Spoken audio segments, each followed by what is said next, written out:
Well, welcome to the Top Gun Show. Today I have a returning guest by popular demand, Claude Hubert, who's the cybersecurity evangelist or subject matter expert at TPX Communications.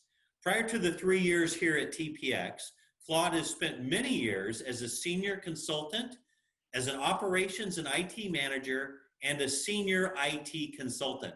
Claude, welcome back to the show. Thank you. It's an honor to be back. Well, here it is. It's here. It's October. It's National Cybersecurity Awareness Month. I bet you're pretty excited.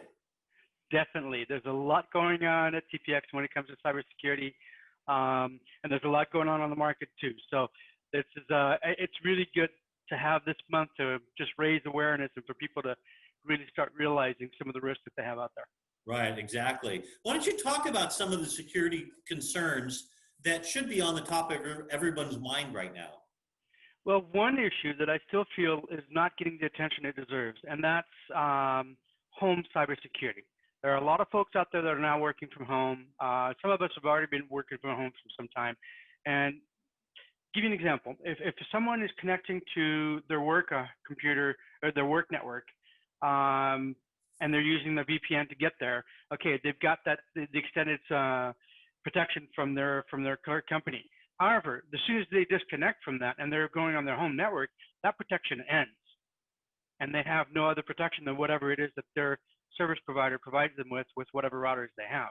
Unless, of course, they're like me and they go out and buy something that's a bit more, a bit safer. Yeah. But most people, a lot of people don't.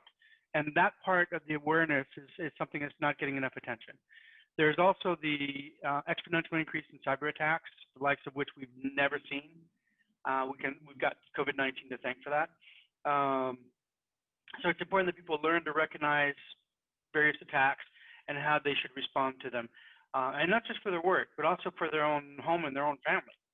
I mean, whatever they learn to protect themselves from work, it applies to personal. And finally, I think there's a lot of companies out there that have the concern, and I know there are a lot of companies actually, that they won't know how to react to a threat, not if, but when they get hit, because almost every company's gotten hit or will get hit at some point. And that's something that growing concern, really they should turn to experts in the field to help them prepare in advance, not wait till they get hit, but prepare in advance to protect themselves as best as they can. Cybersecurity tools, they're an insurance policy. Basically the insurance for your IT. Yeah, for sure. And I'm excited because we just made a press release announcement today here at TPX that our managed firewall and managed endpoint services now include MDR, which is managed detection and response. What does this mean to the end user? Well, I'll talk about them separately. For the firewalls, it means greater security because, we actually added a couple things. MDR, which is the managed detection and response, which is where our security specialists in our security operations centers, or SOCs, actually monitor and respond live to threats. Okay, but we've also added something called AI threat intelligence, which is AI-powered threat analysis to determine if to basically highlight threats. So those two components are very important. They add a level of security that we just haven't had up to this point. What we did up to this point, we weren't ready to do what we're offering now, as we're gearing up for it. But we only monitored to make sure the device was up and running. We didn't actually monitor events on the device, any threats that were coming into the device or anything else. Today, with MDR, the managed detection and response, our security analysts will monitor to the firewalls live and respond live. So we're taking a more proactive role. I mean, there might still be some threats that might slip by, that might happen. When there's new threats, of course, there's always some time to adjust and learn about them and to adapt. So, but as a general rule, our teams will be able to respond much faster, much more, and don't forget, our guys are experts in the field. Yeah, it's pretty exciting. And a little known fact, we have 2 security operations centers, not just one. So fully staffed and best of breed there. We also have added other exciting enhancements, including security awareness training, DNS protection, and more. Talk a little bit about those 2 things. Okay, well, the DNS protection, I'm going to go with that one first because it's a little shorter. That is really going to help provide a filter if you want to prevent getting to certain types of DNS attacks or going to places where you're going to pick it up. So it'll block you as well from going to places that might be at risk. And this DNS protection is live. It changes every day based on what threats are detected out there on the web, and so it's updated constantly.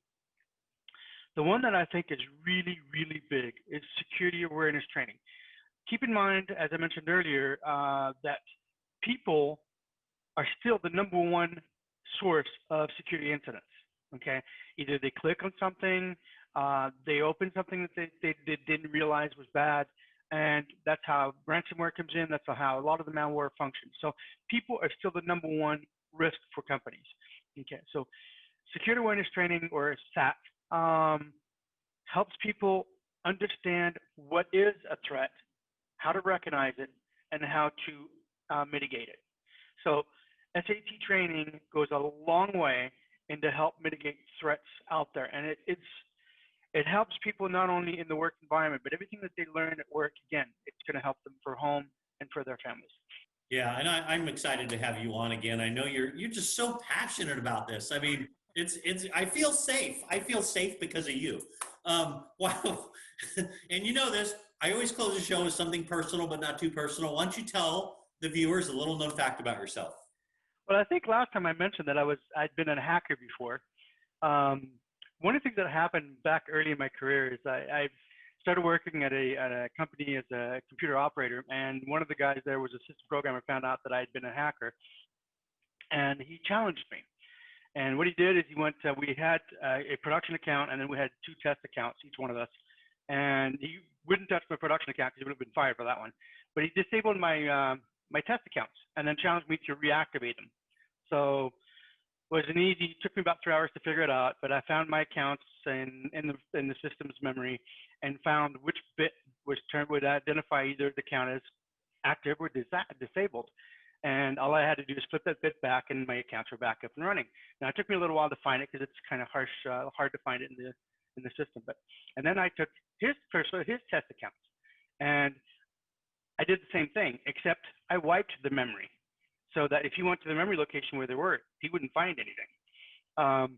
But I did make a backup onto a disk so that I could restore it rather quickly. And then I said, okay, challenge done. Here's my accounts. Now I've disabled your test accounts, and see if you can reactivate them. About 4 days later, he came back and said, listen, I don't know what you did or how you did it, but I can't figure it out. You need to put my accounts back. So copied them back. Never challenged me again. That is amazing. You're the only hacker I ever have met that actually have said, yes, I'm a hacker. But like I said, I feel so safe to have you on our team at TPX and to help me and my customers and the channel managers that I work with. Claude, thank you so much for being on the show today. My pleasure. It was an honor to be here. And happy National Cybersecurity Awareness Month, everybody. Appreciate you watching.